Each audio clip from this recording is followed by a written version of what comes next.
Hi there. Thanks for joining the session. I'm Key, a senior UX researcher, and today I'm excited to share a little bit about how we are harnessing customer emotion at the Home Depot. In case you're unfamiliar, Home Depot is a home improvement retailer. We were founded in 1978. We've spent over 20 years on the Fortune 50 list, supporting both consumers and B2B customers. While we've certainly enjoyed some strong financial success, you may also know the company by its strong commitment to local communities, its efforts to create an equitable workplace, or its decades of effort to protect our environment and operate more sustainably. And although we're often called a big box store, the company has made major efforts to weave e-commerce experiences into an interconnected retail experience. We had roughly 3.6 billion visitors on our website last year, and online sales have steadily increased year over year for the last few years. The online user experience team, which I'm a part of, is responsible for designing and researching the website and mobile app experiences our customers use to research products, make purchases, and a lot more. We're primarily using qualitative methods to understand our customers better and provide that seamless online experience. Now, our team has been working hard to understand the full customer experience, and that's a combination of what they do, what they think, and what they feel. Obviously, for any company, understanding what customers do tends to be the easiest thing. It's easy to track revenue, analytics, app downloads, social media follows, and it's easy to measure success according to customers' actions. So we did X and our customers did Y. Isn't that great? So understanding how customers are doing things is fairly straightforward. When it comes to how customers think, we might tap the brakes, but we'll probably keep on going. We'll tease out thoughts through interviews, through ethnographies, through surveys. Success in understanding customers' mindsets and how they're thinking usually still manifests as features that are more intuitive, products that are easier to use, which are actions. So we go back to thinking being measured by doing, and that's how you measure success in understanding how people think. Usually, and this holds true for us too, understanding how customers feel can be the part where you start hearing screeching brakes. Feelings are really hard to grasp. There's so many spectrums. Everyone feels differently. They can be really downright messy in a lot of cases. Humans aren't always great at being self-aware, especially on an emotional level. So that's always a challenge and makes for a very messy understanding and application. We can do what we can to try and track how people feel. It's often self-reported. It might be through interviews. It might be through sentiment analysis on social media or other kinds of comments that you have coming in. It might just be anecdotes, singular horror stories, or that kind of thing, as well as, there are some efforts being made to track singular emotions like satisfaction. But those are pretty spotty. They certainly don't cover the full gamut of emotions that a customer might have. That means it's really hard for us to attribute successes or big wins hey, we understand this customer emotion and how they feel, and look, our numbers are better. It's really hard to draw a line between those two things, which is one of the reasons companies don't do it. The worst part about trying to wrap your arms around how customers feel, though, is that, when a customer does something wrong, we can write it off as user error. They might write it off as user error themselves. When they misunderstand something that we've provided to them or offered to them, maybe they're a bad use case. Maybe they are distracted and just having a bad day. But when a customer has a negative emotional reaction, when we make them feel bad as a result of an experience that we provide, there's nothing we can do to argue with that. The customer felt the way that they felt. and there's not a whole lot that we can do to make it right. Emotions are really powerful though, especially if you can get them right. They can be really powerful if you get them wrong. Most of you guys on the line probably have a story about a brand that you'll never buy from again because of how terrible they made you feel. And that's not just anecdotal. We have plenty of experts, Forrester, CX Update, thought leader after thought leader in the industry, who are using emotion as one of the core pillars in calculating CX scores, pinpointing annoyance, disappointment, frustration as emotions that drive customers away, while customers who are happy or respected or valued are going to spend more with a company, talk more positively about a company, stay more loyal to that company. So we have plenty of evidence that emotions matter. So we're looking at all of this data coming in about emotion. We're thinking about the full experience and the importance of actually acknowledging the full customer experience. And we decided at Home Depot, we couldn't just keep our heads in the sand anymore. So we created an initiative, Harnessing Customer Emotion, which is all about bringing the way customers feel into our decision-making process. Now, all of that starts with better research and, tracking and quantitative, I'm not going to get into that, but from a qualitative lens, there are definitely some things that we can do to help testers identify their feelings when they're completing tasks and participating in research. So we started there. Bringing emotion into the research took some time. It took some practice. We had to try out a few things. One approach that we have taken is just starting broadly. Hey, talk about a positive experience, talk about a negative one, and keep an ear open for emotional language that testers tend to use naturally. We've also found that having a conversation about like, hey, how would this feel? How does this feel in the real world versus how would you like this experience to feel in a perfect world? Sometimes you start to hear and tease out differences in the way that things are versus the way that things ought to be. We also found that, especially towards the end of a testing session, we could bring in emotional references such as Plutchik's wheel, pictured here on the right-hand side of the slide. These visual prompts really help customers start to articulate what things they do feel. It helps them kind of remove out or narrow down. Well, I didn't feel rage, I didn't feel loathing, I didn't feel grief. So we have found that Plutchik's wheel is pretty useful for this, but there are lots of other visual prompts, even emojis, or we have a friend who has we have a colleague who with a medical background who said, a kind of pain level chart would work too. Just any kind of reference you can use to help customers self-reflect and start to use a little bit more helpful emotional language. We found that reference very helpful. We started seeing trends as we started incorporating emotional testing into our methods. One thing is that, like, within digital, that center level of emotions, the rage, the loathing, the grief, that doesn't come up a lot with digital tools specifically. They're just too strong. Another industry, another company, they might feel differently, of course.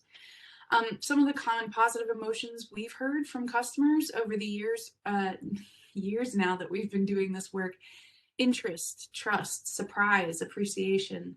Some of the negative ones have been things like annoyance or anger or fear, disappointment. And it's definitely hard to talk about. I felt self-conscious for quite a while trying to get people to open up on an emotional level, but it does get a little easier over time. I sometimes will be a little self-deprecating, like, hey, this is going to be a weird question, but tell me how you feel about this. Here, let's look at some emotional words and see what really resonates for you. You get some people who are like, yeah, that's really awkward. Some people who freeze up a little bit or need, like a beat to really reset mentally and go, wait, what did I feel here? Give people some time. Don't push them to have to provide an emotional response. People are totally free to not feel much of anything about an experience. That's a-okay as well. Um, I did also find that, when we're talking about experiences, testers will throw emotional words into the mix and not even notice that they used an emotional term. So over time, I started to develop a better ear for, hey, you mentioned disappointment, you mentioned trust, you mentioned this. I've gotten to the point now where I write those things down as I'm hearing them and kind of reference them again when I come back. It's definitely a methodology and a line of questioning that requires a little more practice than most of the things that I've had to practice as a researcher. But I got much better at listening for emotion, at talking about emotion as I wove it into more and more of my projects. Of course, emotional data is great, but when we started to go to our stakeholders and kind of layer in emotional research into the findings, we got some pushback. We got some responses of what comes next, what do I do with emotional data once I have it? There's nothing built in for my stakeholders to go and do with either negative or positive emotional data.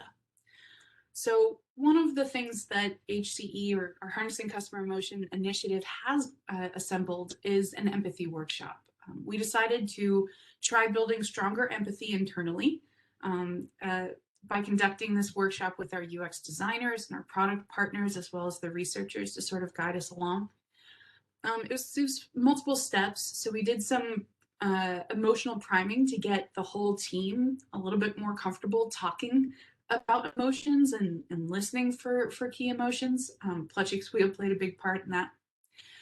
The second thing we did was we broke people into working groups and had them all review the same bit of data. In our case, we were doing some user testing sessions that we had recorded, so we would have everyone watch the video. They kind of watched it through once, and then we went through an observation and theming exercise. So using color-coded stickies, we kind of tease out like, hey, they described this kind of thing that went wrong, this sideways issue. They did this, they thought this, they felt this. So using kind of color-coded stickies to tease out the different aspects of the experience and then start to group them together logically. And then, at the end of this, you do come away with people felt this, it happened while they were doing this, and ultimately it made customers feel this way. And that's how you achieve empathy. The group, as a concluding part of the workshop, decided together to complete the phrase of just, and an example is here, our customer feels anxious when they're purchasing an appliance, when purchasing an appliance goes wrong, because they have to keep hunting for answers. And that was based off of an actual customer story. But that's just one application of how customer emotion is starting to help us do a better job, be better deliverers of experiences. Emotion has been incorporated into benchmarking. My UX research colleagues have launched a benchmarking program as of last year. There's some emotional questions tied into the end. So now we're getting on a regular basis a better sense of the worst and best case scenarios for the key tasks that customers come to us to do. Customer emotion also helps us with generating how might we's. If your organization embraces design thinking like Home Depot does, the empathy workshop can be a really great way to come up with a whole goldmine of how might we ideas. And your team can, do dot voting or whatever exercise they choose to kind of tackle, the first things first, prioritize things, think about what will positively impact emotion. We all know that resources can be hard to secure. We found that using emotional language can really help to humanize your pitch. So imagine saying, hey, we got to update signage versus customers feel lost without clear signposts in our store. It just makes a slightly more compelling argument. It gets inside of people's heads and people's hearts. We also have discovered the importance, as we've been talking about this internally, of not just identifying the negative emotion and what kind of ties up into a negative emotion, but flip it on its head. Uh, Go figure out a North Star. You know, if we discovered that uh, the appliance delivery process or the experience of getting an appliance delivered is really anxious or makes customers feel really anxious, let's go and try and design for an experience that makes them feel relaxed. Like not just, level setting, but completely going in the opposite direction and focusing on that North Star emotion of, hey, I want to make this so chill that you're super happy. It's a high bar, but if you want experiences to really resonate on an emotional level, we got to do more than just make them satisfactory or doable. We got to make them enjoyable. Got to make them truly positive, and truly resonant. And the last bullet here is thinking a little bit bigger picture. Uh, you know, um, our leaders internally are balancing a lot in terms of like, what do we work on next? Where are we going as a product team? What are we delivering in the next quarter? And it's always a balance of what's best for customers versus what's best for business. We're working with leaders right now to sort of think about the whole experience, including that positive emotion we might be striving for, that North Star emotion, uh, and trying to weave that whole customer experience into the decision-making process so that they can make a more fully realized like final call on which initiatives they slot first, second, and third, sort of making emotion the tiebreaker when it comes to making those really hard calls. Now, you've gotten a little glimpse of some of the tactics we're using to research customer emotion and harness it into meaningful action at Home Depot. Hopefully you've got a couple of takeaways, but just in case you need a little bit of a reminder, here are some of the big things to keep in mind. Number one, it's important to pay attention to all three components of a customer's experience: what they're thinking, what they're doing, and what they're feeling. All three are important. It's possible to tie back customer emotions, actions, and thoughts back to the experiences that we're creating. And I hope that you are feeling like you're a little bit more empowered now to actually apply some of the data that you're pulling and pull it forward into the decision-making process among your stakeholders. And lastly, it's important to remember that customer emotion, bringing that into the mix of customer data and decision-making, it takes a lot of time. We have had this crawl, walk, run approach in mind for a couple of years. And it's definitely something we are still getting out. We're just crawling and walking. It's a very slow process to kind of get up and running. But every little step along the way has been really, really fun. And we hope that you're able to start on that journey too. Thanks again for listening in. I am ready for questions if there's time. And you can always find me on LinkedIn if you want to continue the conversation beyond the session.